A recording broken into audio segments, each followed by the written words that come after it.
সর্বদা তারা মনে করেন আমরা আবেদন করতে জমা দিয়েছি আস্তে আস্তে কার্য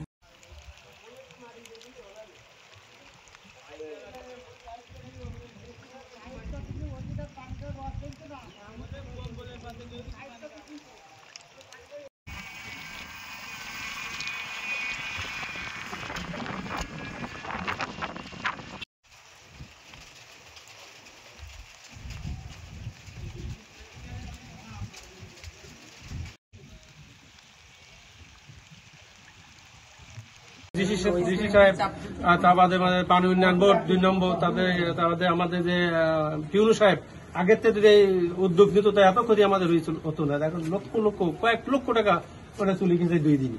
আমরা কালকে রাত্রি 100 বাঁশ কিনছি, এর আগে কয়েক শত বাঁশ কেনা। তারপরে আপনার গাছ কুঞ্চি ডাল পাড়া দিয়ে এখানে মাটি টাটি দিয়ে বালি টালি দিয়ে সব নিয়ে চলে গেছে। আসসালামু আলাইকুম, আমি তেতুলিয়া মাদ্রাসা ও মসজিদের মহতামিম মাওলানা মিজানুর রহমান। এখানে আমাদের মসজিদ ও মাদ্রাসার সামনে দিয়ে যে নদীটা গেছে, এই নদীটা যে খনন করা যে নিয়ম নীতি ছিল, যে ম্যানুয়াল ছিল, সেই ম্যানুয়াল গঠিত করে আমাদের এদিকে চাপাই দিয়েছে। এই নদীটা আমি ছোটকালে দেখছি, আমার বাড়ি এখানে, আমি দেখছি ওইদিকে আরো সরানো ছিল, সে দক্ষিণ দিকে সরানো ছিল।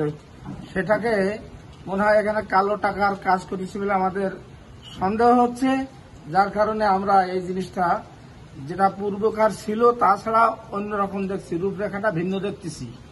যেটা আসলে নদী যেখানে ছিল না সেখানে বর্তমানে খননকৃত নদী দেখতেছি।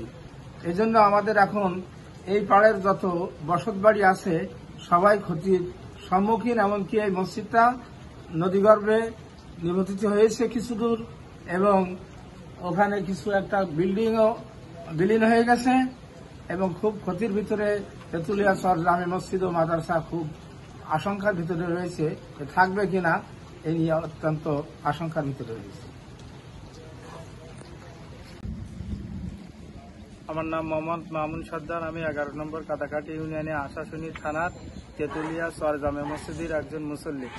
আমি বলতে চাচ্ছি, আমাদের এখানে গত 3 মাস ধরে ভাঙন ধরেছে।